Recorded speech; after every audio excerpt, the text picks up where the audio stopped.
Moore resident Mark McBride specializes in roofing and construction, most of the time. His white Stetson hat might give away his other passion of ranching. Well, one of his other passions. Several times a year, he takes off, way off. If you can drive there in a car, we're not going to go. If you got to get on the back of a mule and ride for 3 to 6 hours into the mountains, or get in a boat and go down a river, or a helicopter or something like that, that's the places we look for. And what he does at these places is even more surprising. I asked him about how he got in the fire, and they don't have an explanation. They said he just got in it, so I'm gonna give him penicillin to see if we can help him get over this. Yeah, oh yeah. Mark travels to some of the most remote areas in the world to help people with their animals, goats, cows, mules, and such. Oh gosh, we've done everything, just, from, like I said, vaccines, treating them for internal, external parasites, to castrations, surgeries, abscesses, we've done a little bit of everything. Everything they do relates back to, using a team oxen to plow the field, using a mule to pack the beans that they harvest out of the mountains, or the corn, or just everything they do in life revolves around depending on an animal, either for their truck or something to eat. So when you help someone's cow get well, you may have just saved a whole family from starving to death. That impact, combined with Mark's religious convictions, compels him to travel the world, using the profits from his construction company to pay for his trips. He's orchestrated efforts in South America, Europe, Bosnia, and most recently Ethiopia, where he gets flown into locations only accessible by helicopter. To get to a paved road, or somewhere where you would run into somebody, I'm guessing would be a 10-day walk if you didn't get, bushmaster snake, or some wild animal didn't eat you first. So where we were at is on the, I guess would be on the south and west side of the Rift Valley.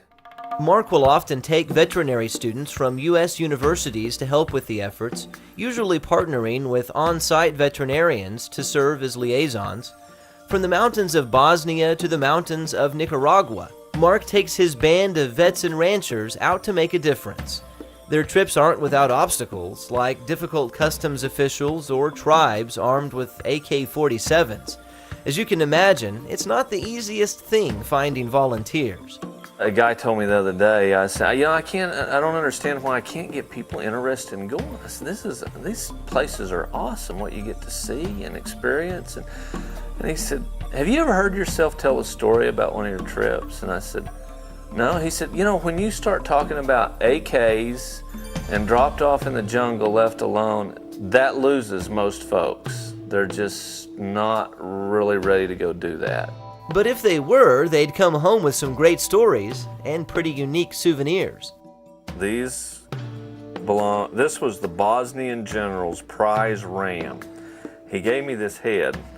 You can imagine the size of the horn, how big the head was, and I couldn't figure out any way that I was going to get that head with these horns back home. So I took the horns off the skull and actually made it through customs. I don't know how. The Nangatone chief. This was his chair. All these guys, they carried their stick that they stick fight with, or their spears, and they had these little stools. Now, how the heck you get down that low to sit on this thing, I don't know, but I can't sit on it. It's too low to the ground.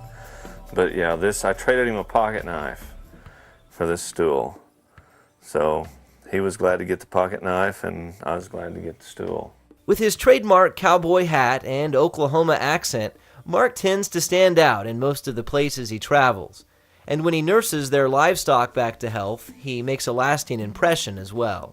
The neatest people I meet is the guy that kills a chicken and boils some beans and we eat supper with them. Those are the real people.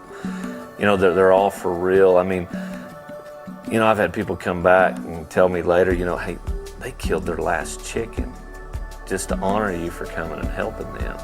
That's kind of gut-wrenching. That really makes you feel like, what did I really do? But I love the people. It doesn't matter where they're at. You know, the poor will be among us, and I think, you know, we're supposed to help them. They just weren't dealt the same cards we were dealt. Which always leads Mark to an interesting observation. Everybody has a gift. You know, find out what it is and use it. It doesn't have to be my gig. I mean, there's things out there that people are looking for volunteers. You know, they were, you know, Red Cross, stuff going on in Haiti, just lots of opportunities that people can go and get some hands-on. You may only go once, but you'll have a story to tell when you get back. And possibly a different view of our place in the world. When Mark returns from these remote locations, he tends to look at life a bit differently. You might think you understand, but we are so blessed. We've got it all. I mean, you can gripe about the way things are here all you want, but we've got it. We got it made. I haven't been to Asia, but I've been to Europe.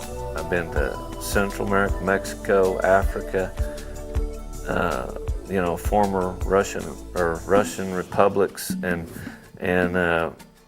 we got it made. There is nobody on this planet that's got it as good as us. If you'd like more information about Mark McBride and his globe-trotting adventures, check his website at thousandhillsmission.org.